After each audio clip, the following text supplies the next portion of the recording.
¿Qué se siente a tus 22 años pues, vivir todas estas experiencias, ¿no? Pues, reconocimiento de la prensa, pasar por la alfombra roja, considerando que hace rato mencionabas que no te gusta tanto como compartir tu vida personal, porque al final de cuentas pues pierdes, ¿no?, tu esencia. Y para los dos también, si el final es como ambiguo final que tiene la película, de no saber si al final se queda o está enamorada del cazador o se va a quedar con el príncipe, ¿qué final ellos le pondrían a la película?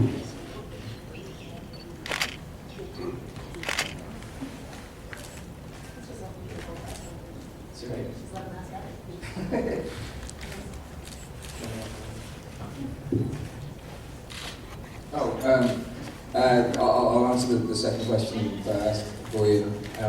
Basically, what I kind of really enjoyed about this particular retelling of this story is that, you know, there are a lot of twists and turns, you know, unexpected moments that hopefully will surprise people.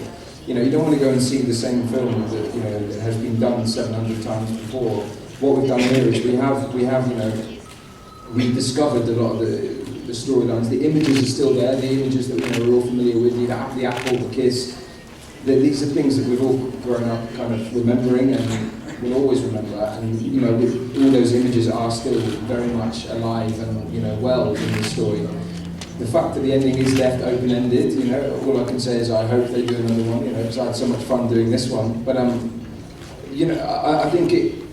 did you not watch it till the end of the credits when the prince shoots the huntsman in the face with the bow and arrow? Then everyone lives happily ever after. No, I mean that's how I'd end it. But you know, who knows what? I think what's amazing is it is left open-ended for people to make up their own minds or, you know, take whatever they want from it. Yeah, I think with a story that you think that you know. It's really interesting to sort of feel like destiny is going to fail you. But always, you think, you know, Snow White ends up here, Snow White is so pure. The cool thing about our movie is it really humanizes the characters and puts it in a world that's just much more dangerous and sees if it can stand, sees if it can remain the fairy tale that you imagine. And it's cool when you watch something you think you know and then you go, oh, I think I just saw like a glitch in fate. And it's, you know, it's nice to see, it's nice to wonder, that's all. And yeah, about going to Cannes, and I've, you know, I have to put myself in my body that day and really appreciate it because I feel so strong. I know for a fact that if I look to my right or left, I'm gonna feel amazing, even though obviously it's the ultimate place to get to as an actor, filmmaker, whatever. The reason I love my job is because I get to share this really like addictive, challenging, creative energy with people. You say, I like this, and then someone comes up and says, I like it too. Instantly, there's a bond, there's something, why? Why do we like it? Well, I want to figure it out. And so to celebrate there with those people, I can't tell you, like I'm a nervous person, and I'm not nervous at all. And I don't think I'm going to lose my essence. I think I'm doing a pretty good job at not doing that. He said, like, you will lose your essence if you go to Cannes and you keep doing all this. I think there's a way to hold on to that. I think I actually said it in a previous answer. Well, guys, you have a lot of physical things going on going back to the movie. In this movie, did you actually have any training, or was it you actually? Because we see you with a bow and arrows and stuff, and then we see you fighting, really kicking asses. So we want to know that. Everything you do Snow White, everything you see Snow White do in the movie as well, a girl my size could do. That's what I love about it, is I'm not playing a superhero. I hurt myself so badly every single day, ran myself into the ground, and but the action, it has a lot of integrity. It stands. You never go, oh, come on. I mean, it's so much easier to root for someone who you think might fail. It was fun. I've also been looking for something for a while to like really challenge myself, but it's always so silly seeing a girl like running around busting the heads of 6 foot tall men in armor. Like that would just never, I would never want to stand behind that.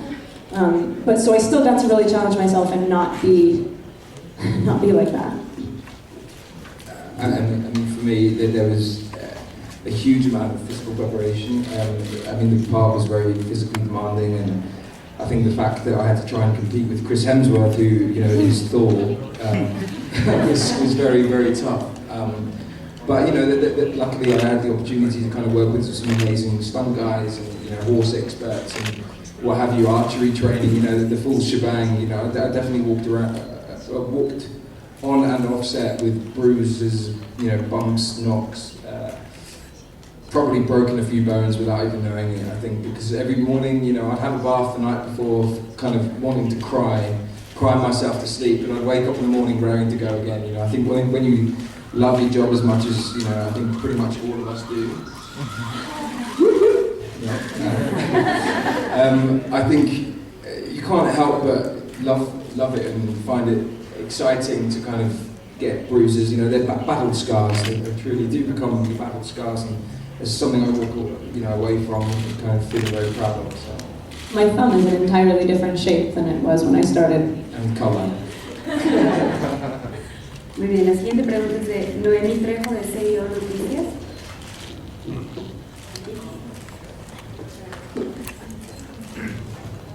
Hola, ¿qué tal? Bienvenidos a México. La primera pregunta es para Kristen. ¿Cómo hacer de Blancanieves una mujer de acción? Y si pueden comentar los dos, ¿cómo fue trabajar con Charlize Theron?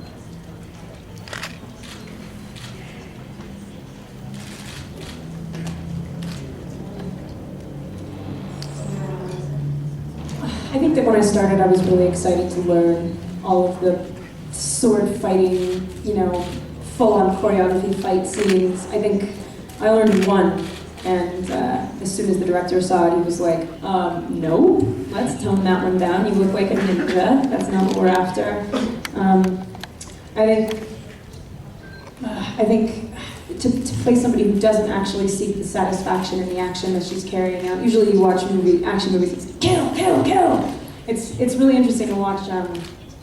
All of my action is motivated by fear, and, you know, this girl is not crippled by it. Every, you know, that flight or fight feeling, when it comes down to it, you would think Snow White in fear would go, it's, for whatever reason, she's so delicate and so sweet and so ultimately who you think Snow White is, yet at that last moment, she doesn't go like this, she moves towards it. And that's why she's a leader, that's why she was born to do what she does. And I think the way we could make Snow White an action hero was to keep her the ultimately compassionate, but not supremely selfless. Like, she still is human, she still needs to really dig through this, like, mud pit to get to these really beautiful qualities, and you watch her do that. She doesn't have it in spades in the beginning. It's difficult for her to become Snow White, and so that was easy to get behind. And Charlize blows your hair back when she walks in a room. She has this energy that is just like, I mean, it is penetrating and not intimidating in a way that makes you feel bad about yourself. Like, I want to push back. I want to stand on my tiptoes around her. I really wanted to impress her the whole time, and that's how I always feel around actors that are really good. I've looked up to her obviously my entire life. She was the one sturdy, solid block standing in the middle of this movie saying it's probably going to be good. So it's kind of why I wanted to do the movie, and then in working with her, it was really awesome to see that it was like, wow, we do this for the same reasons. We're willing to hurt ourselves for the job. We're willing to, like, we want to get as close to the experience as we can. And I can tell you a lot of actors aren't like that. So I think that she does things for her. It's very clear that she does things for no one but her. And she's also really fun and hilarious. So.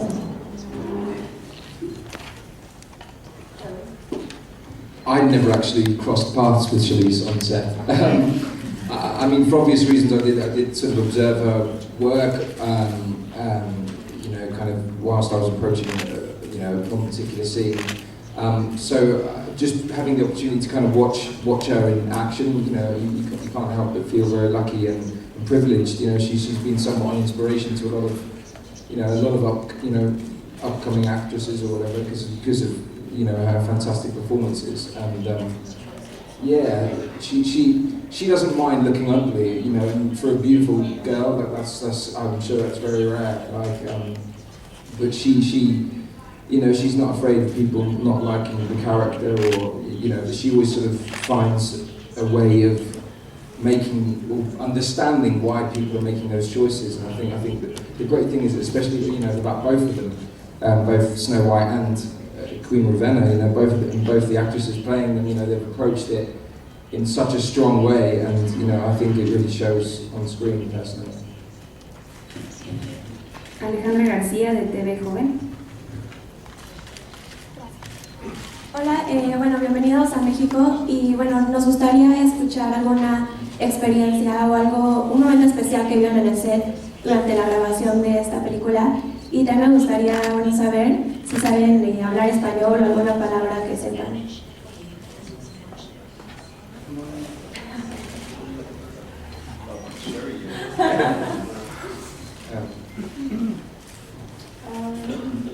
¿Cómo está, Kristen? ¿Qué? Muy bien. Quiero tequila. As far as I go. Taco. I grew up in Los Angeles, so this is shameful. I think if there's one language that I could pick up like that, it would be Spanish. We go to all these different countries, and they ask you to do tags into the camera, and I can do it here really easily. Like the shape of it all makes a lot of sense to me. But then, you know, you find yourself in South Korea or anywhere, like even in Berlin, it was funny. I couldn't say some of the stuff, but so it's silly and stupid that I don't know more. I literally have about 5 words maybe. He was walking around saying like "muchas gracias," which is so Spanish. Like we're I'm very new to these tour things, right? And I'm pretty much one step behind everywhere I go. So I was in Spain saying Dankeschön, Dankeschön, and now, you know, so I apologise for not picking up quicker. One day I'm gonna, smash it. I don't know. okay, I've got a good one. Go. He looks very stunning and strapping and intimidating in armor when he's in the movie. But on set, oh lordy, he would lift up his right arm and just smack himself right in the head. He couldn't move in the thing. He literally was a walking turtle. Finish it off, because the best story is definitely yours. Okay, well, the armor was pretty much a very, very restricting costume, you know, but again, I know that I'm lucky to have a job, let alone one like this, so I don't begin to complain about anything or anyone, you know. So basically, I kind of get on set, Rupert, the director, says, "Sam and Chris, I want you to ride your horses in the castle grounds, you know, charge, you know, jump off, get in a triangle, head, you know, sort of big battle scene in the courtyard." I was like, yeah, totally, mate, yeah, wicked, let's go for it. I've never dismounted a horse, like, whilst it was still moving before, so, you know, it was kind of very intimidating. Nonetheless, I charge in, you know, yeah. I don't think about, you know, slowing the horse down at all. So, I mean, my horse is pretty much at a full sprint right now. I try to swing my leg over, but obviously in the armour, I'm pretty much lying down on top of the horse. As I get my leg over the head, my other foot gets caught in the stirrup. My face hits the floor. It's very, you know, thank God the armour actually, as restricting as it was, did break my fall. Face hits the floor, I kind of turn around, you know, going, oh my God. Oh. And then the worst part about it was, you know, not the fact I fell off the horse, it was the fact I turn around and see Chris Hemsworth kind of glide so glamorously off his it's like James Dean in a medieval scene, like, he was like so cool. All he was missing was a cigarette going, you know, then Rupert saying, "Carry on, just keep going, guys. Sam, just please get up." Turtle boy can't get up. On the floor.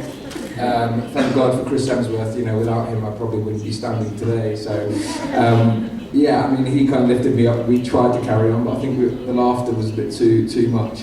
That's my favorite word. Carry on! Just carry keep on. going! I don't care if you've broken your neck, Sam! Get up and do it again! But yeah, so yeah, that's one of my favourites. I'll carry that with me for the rest of my life, I think. Me too.